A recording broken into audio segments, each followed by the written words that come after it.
ನಮಸ್ಕಾರ ಎಲ್ಲರಿಗೂ. ನಮ್ಮ ಸುಬ್ಬಿ ಗುಡ್ ಮಾರ್ನಿಂಗ್ ಹೇಳಿ ಸ್ಕೂಲ್ಗೆ ಹೋಗ್ಬೇಡವ ಅಂತ ಹೇಳಿ ಅವ್ರ ಅಣ್ಣನೂ ಹುಷಾರಾಗಿರು ಅಂತ ಮನೇಲಿ ಹೇಳಿ ನಾವು ಸ್ಕೂಲ್ಗೆ ಬಿಟ್ಟು ಬರೋ ಅಷ್ಟೊತ್ತಿಗೆ ಇವ್ರು ಮೋಟು ಪತ್ಲು ನೋಡ್ತಾ ಇದ್ರು, ಕೇಳಿದ್ರೆ ನಗ್ತಾ ಇದ್ರು. ಬೆಳಗ್ಗೆನೆ ಇವ್ರಿಗೆ ಟಾನಿಕ್ ಹಾಕ್ಬೇಕಾಯ್ತು, ಕೆಮ್ಮು ಜರೋದು. ನೆನೆ ಏನಕ್ಕೆ ಕೇಕ್ ಕೊಟ್ಟು ಅಂದ್ರೆ ಕೈಯಲ್ಲಿ ಏನಾದ್ರು ಇದ್ರೆ ಇವ್ರು ಟಾನಿಕ್ ಕುಡಿಯೋದು ಅಂತ ಹೇಳ್ತಾ ಇವ್ರಿಗೆ ಬಾಯ್ ಅಂತ ನಾನು ಡ್ಯೂಟಿಗೆ ಹೊರಡ್ಬೇಕಾರೆ ಒಂದು ಐಟಮ್ ಮರ್ತೋಗಿದೆ ಅಂತ ತಿರ್ಗಾ ಮನೆಗೆ ಬಂದ್ರೆ ಇವರು ನೀರಲ್ಲಿ ನೀರು ಆಟ ಆಡ್ತಾ ಇದ್ರು ಹಿಡಿಬೇಕಾರೆ. ಹಂಗೆ ಈ ಮೆಟೀರಿಯಲ್ ಎತ್ಕೊಳಕ್ ಹೋಗ್ತಾ ಇದ್ರು. ನಾವು ಒಂಚೂರು ಬ್ಯಾಕ್ ಪೇನ್ಗೆ ಇದೊಂಚೂರು ಎಮರ್ಜೆನ್ಸಿ ಸಪೋರ್ಟ್ ಅಂತ ಇಟ್ಕೊಂಡಿದೀವಿ ಅಂತ ಇವ್ರಿಗೆ ಬಾಯ್ ಅಂತ ಹೇಳಿ ಚಾರ್ಜ್ ಬೇರೆ ಖಾಲಿ ಆಗಿತ್ತು. ನಮ್ಮ ಗಾಡಿಗೆ ಚಾರ್ಜ್ ಈ ಥರ ಹಾಕ್ಕೊಂಡು ಹಂಗೆ ಮಧ್ಯಾಹ್ನ ಆಗಿತ್ತು.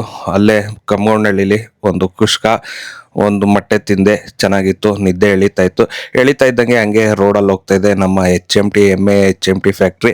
ಇದನ್ನ ಅವರು ಮ್ಯಾನೇಜ್ಮೆಂಟ್ ಅವರೇ ಹಾಳು ಮಾಡಿದ್ರು. ಮನೆಗಳು ಆಗಿನ ಕಾಲದಲ್ಲಿ ಇದು ಒಂಥರ ಇದು, ಈಗ ಇದ್ದಿದ್ರೆ ತುಂಬಾ ಜನಕ್ಕೆ ಕೆಲಸ ಸಿಗೋದು ಅಂತ ನಾನು HMT ಫ್ಯಾಕ್ಟ್ರಿ ಬಾಡಿಗೆ ಎಲ್ಲ ಹೊಡೆದಿದೆ. ಹಂಗೆ ಒಂದು ಲಿಫ್ಟ್ ಫ್ಯಾಕ್ಟ್ರಿಗೆ ಹೋಗಿ ಲಿಫ್ಟ್ ಎಲ್ಲ ನೋಡ್ಕೊಂಡು ಹಂಗೆ ಶಿವರಾಮ್ ಕಾರ್ ಅಂತ ಲೇಔಟ್ ನೋಡ್ಕೊಂಡು ಹಂಗೆ ಇದೊಂದು ಬಾಕ್ಸ್ ಬಂತು, ದೊಡ್ಡ ಗಾಡಿದು ಬೇಡ ಅಂತ. ಹೆಲ್ಮೆಟ್ ಬೇರೆ ಬಿದ್ದೋಯ್ತು. ಆ ಟೆನ್ಷನ್ ಅಲ್ಲಿ ಏನ್ ಮಾಡಿದ್ದೀನಿ ಅಂದ್ರೆ ಕೀ ಒಳಗಡೆ ಹಾಕ್ಬಿಟ್ಟಿದ್ದೀನಿ. ಪಾಪ ಹುಡುಗರು ಬಂದು ತಕ್ಕೊಟ್ರು. ದೇವ್ರು ಯಾವ ರೂಪದಲ್ಲಿ ಬರ್ತಾನೆ ಅಂತ ಹೇಳಕ್ಕಾಗಲ್ಲ. ಪಾಪ ತಕ್ಕೊಟ್ರು, ಟ್ಯಾಂಕ್ಸ್ ಹೇಳೋಣ ನಾನು ಅಷ್ಟೊತ್ತಿಗೆ ಅವ್ರು ಹೊರಟೋದ್ರು. ಅವ್ರು ಇರೋದು ಈ ಪಕ್ಕದಲ್ಲೇ, ಅಕ್ಕಪಕ್ಕ ಕಾಲೇಜ್. ಅವ್ರಿಗೆ ತುಂಬಾ ಧನ್ಯವಾದಗಳು ಅಂತ ಹೇಳ್ತಾ ಹಂಗೆ ತಿರ್ಗಾ ನಾನು ಸ್ಟಾರ್ಟ್ ಮಾಡಿದೆ ಪೋಟರ್ನ. ಹಂಗೆ ಬಾಡಿಗೆ ಹೊಡಿತಾ ಸಾಯಂಕಾಲ ಆಗೋಗಿತ್ತು. ಈ ಥರ ಮೆಟೀರಿಯಲ್ಲು, ಔಷಧಿ ಎಲ್ಲ ಇತ್ತು.